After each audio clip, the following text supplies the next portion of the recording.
Hello and welcome to the Giving Voice to Depression podcast, brought to you by Recovery.com, a free online resource created to make it easier to find addiction and mental health treatment and resources. Each week, we profile a guest here who shares intimate details of their mental health journey. They share because they understand that when people don't talk about their depression or other mental health conditions, those of us who struggle with them can feel like we're the only ones, that there is something wrong with us, and that no one understands. We understand. I'm Terry, the creator and co-host of this podcast. You have my promise that we'll keep it real here. Depression is real, and we're not going to sugarcoat our discussions about it. Hope is also real, and you'll get a dose of that here too. Thanks for joining us. This episode was originally produced with sponsorship from the A.B. Korkor Foundation for Mental Health.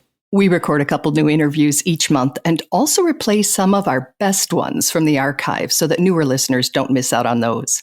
This episode is from when Dr. Anita Sands was co-hosting. Hi, Terry. Hello, Anita. So if you're a regular listener, then you know that we are big fans of quotes that help reinforce our guests' lessons. And today, the one that comes to mind is from author James Baldwin. Quote, "Not everything that is faced can be changed, but nothing can be changed until it is faced." Last week, we introduced you to Lori. In the time between that interview and this one, she took steps to face her depression in new ways, to look, as she calls it, into the basement, to discover and uncover the things that have been driving her feelings of depression and low self-worth. It's difficult work, and it's ongoing work, which Lori says is allowing her to understand and reframe some of the factors that have long contributed to her chronic depression. And that is allowing some light and hope into her mind and life for the first time in a very long time. So here again is Lori giving her voice to depression.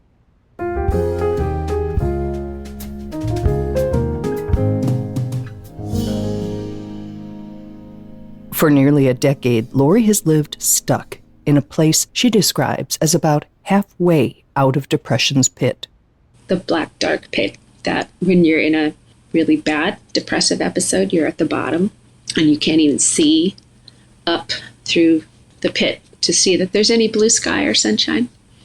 And where I had gotten was partway up to that point where you're kind of like, okay, hey, I'm not feeling great, but I'm not way down there anymore. Like I can function.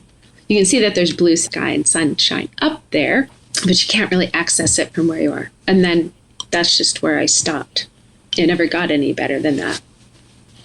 So I just resigned to like, well, this is me.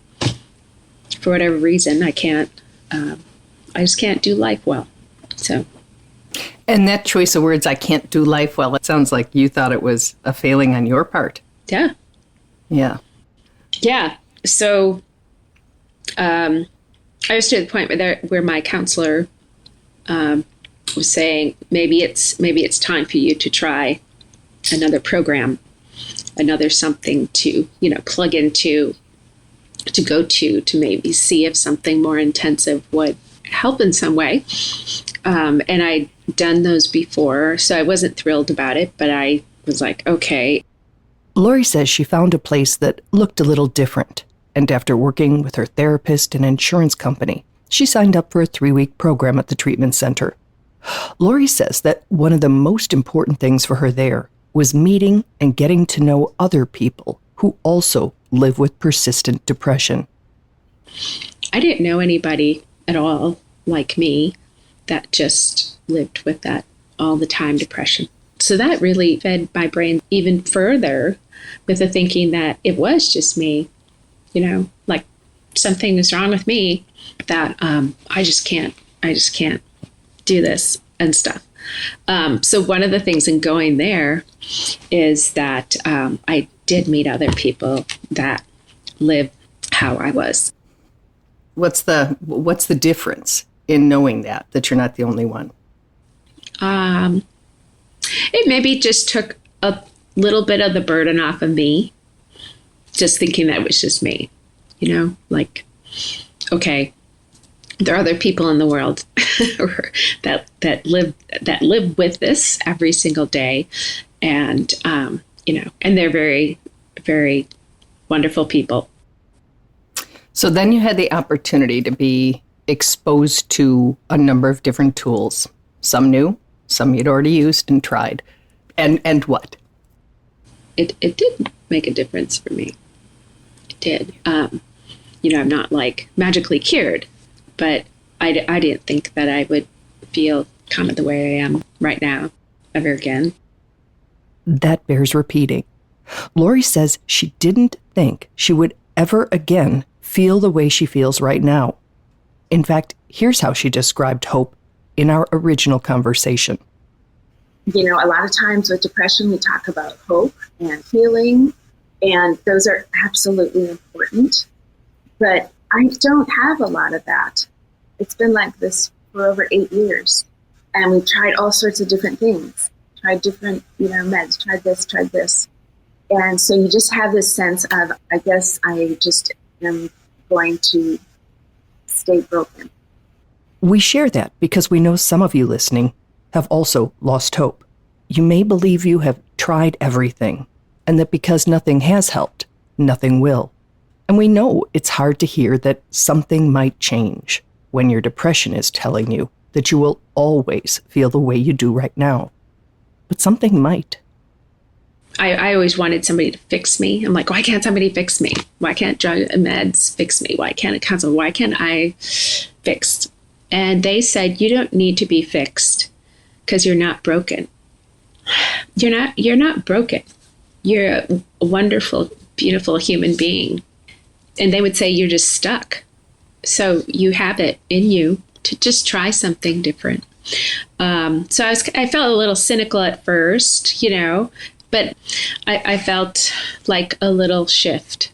They weren't talking about like, oh, your life is going to change and you're going to make this 180-degree turn in your life.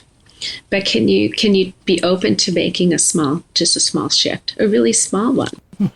Lori says one small shift suggested in the program is not sitting in your past. Meaning your past is very important to you, things that have happened and stuff, in order to say, this is how I got here.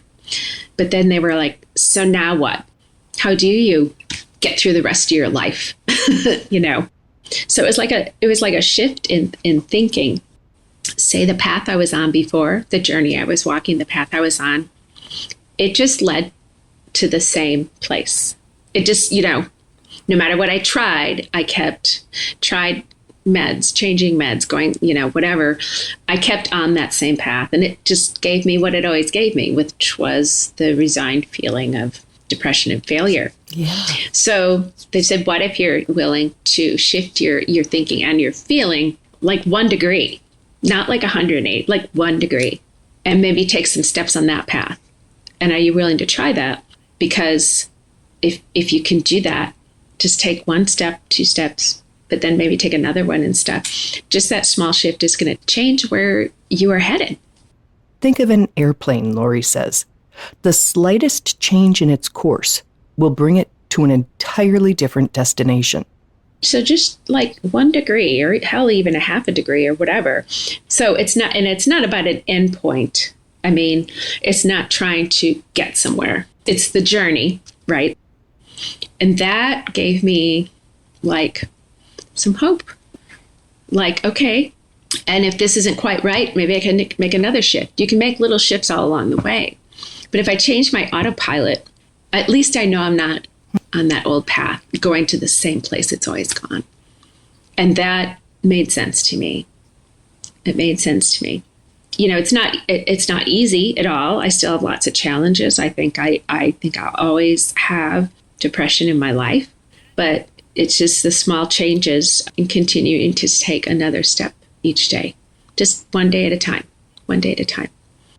What's the difference having hope for the first time in a really long time? So when I first felt that, it wasn't like, oh my gosh, I have hope.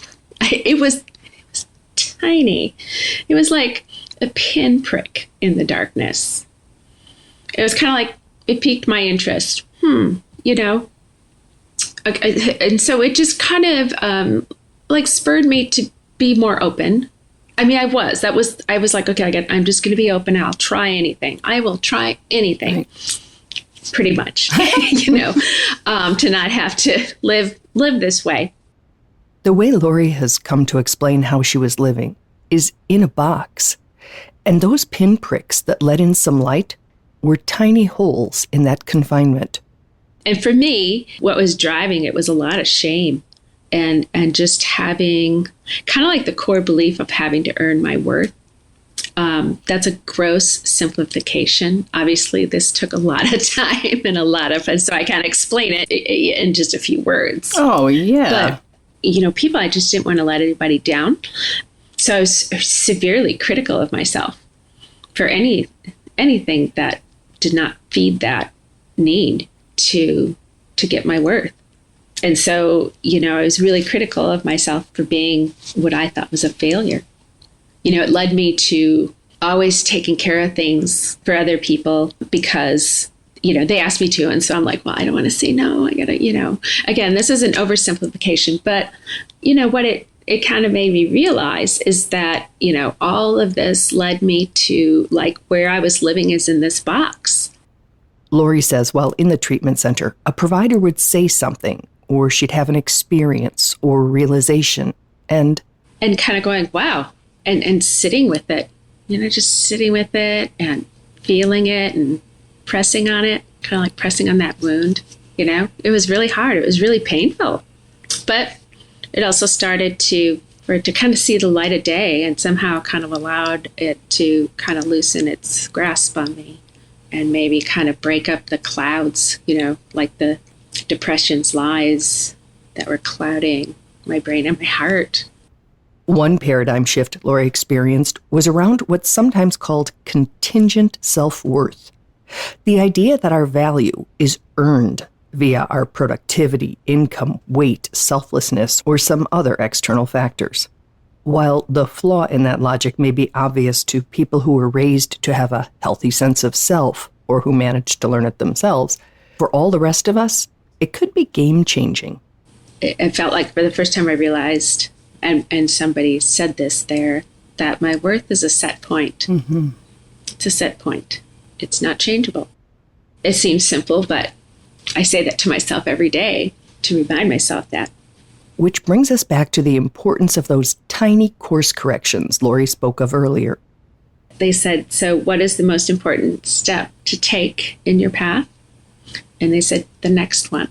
And it's true, because this is not just an overnight thing. I mean, it's like it took a lot of years, my whole lifetime, to get to where I was. So I can't just say I'm spinning on a dime and everything's different now. But I made a little shift and I'm not on the path that I was.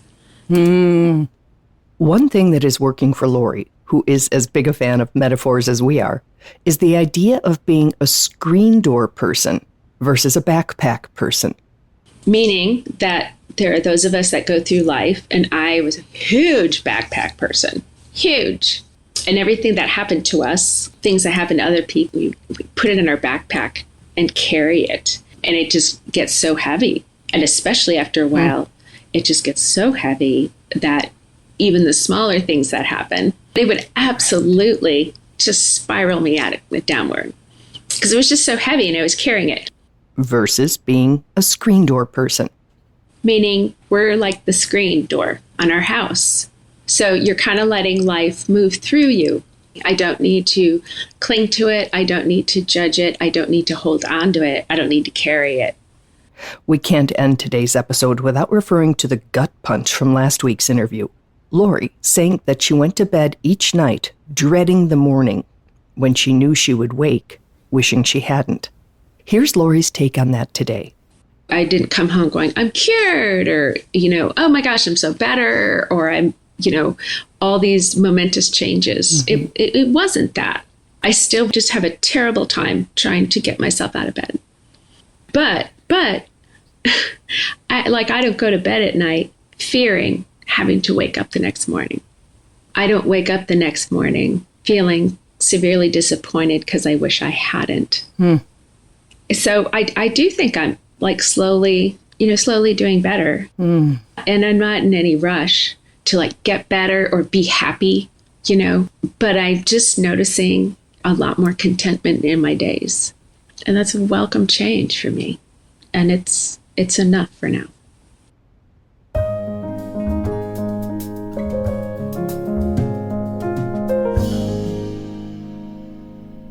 So Terry, there's so much awesomeness here. And her analogies, I think, are just great. The screen door, those pinpricks of light, the airplane charting, just 1 degree differently. All of those are so spot on.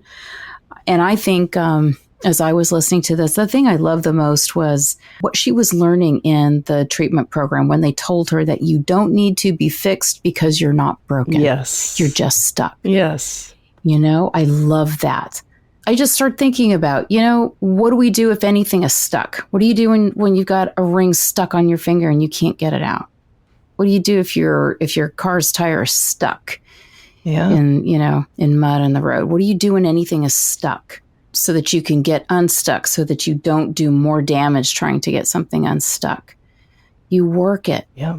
You work it slowly, gently, consistently. And when that's not working, walk away. Right. Maybe you walk away swearing and then walk back. Then you come back. Maybe you bring help. Right. You bring somebody else. You bring something else. You keep working it. And that consistently, like, I'm not going to give up. I'm just going to keep doing this. Those little steps that we always keep talking about that are so infuriatingly slow, but that's the way out. And I love that whole concept of you're not broken, you're just stuck. And then, okay, now we got to deal with stuck. Right. And how do we do that? And I think we've all been there. But stuck isn't permanent and broken can feel like it is. Yeah, broken's got horrible connotations. Damaged forever. It's so much more negative. Now, stuck is not fun.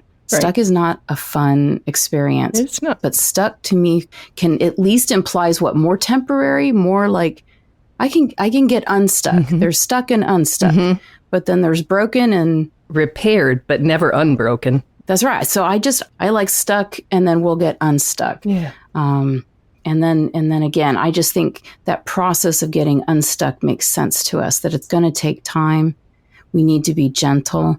We got to practice things that we don't like sometimes, like patience and asking for help and bringing in the cavalry sometimes. But, she was willing, and try this treatment program after years of nothing really seeming to move the needle at all, and was really pleasantly surprised. And I love that she was willing to give something else a chance. And was committed to being open-minded while she was there because, there are going to be things that you would expect. There's going to be some meditation, some group therapy, maybe those kinds of things. But there may also be gourd painting.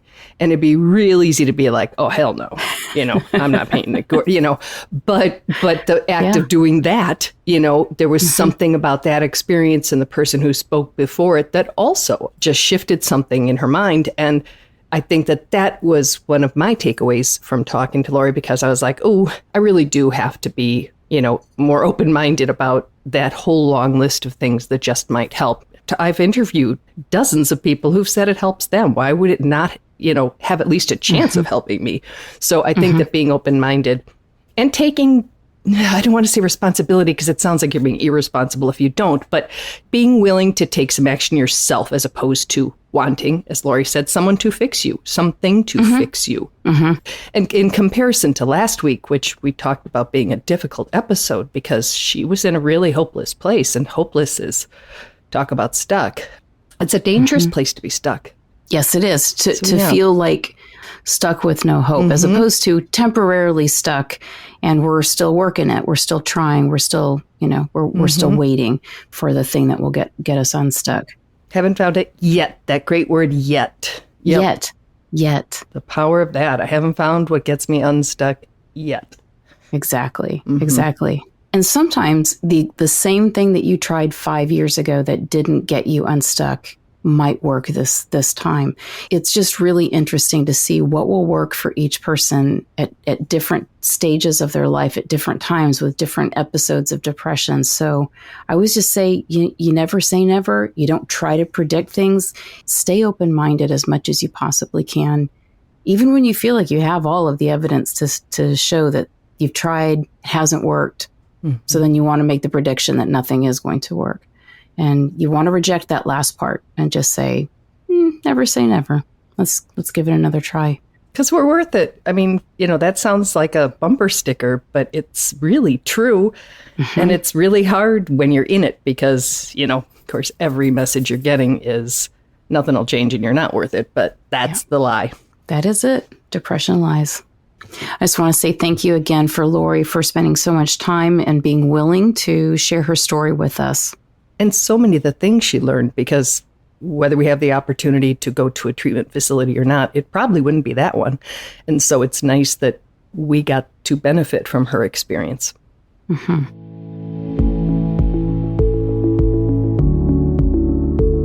We truly hope this discussion helps you better understand your own depression or how to support someone else in your life who lives with it. We invite you to check out the hundreds of other episodes in our archive and to explore both the Resource Hub and treatment options on Recovery.com. Depression is too dark a road to walk alone. We'll be back next week.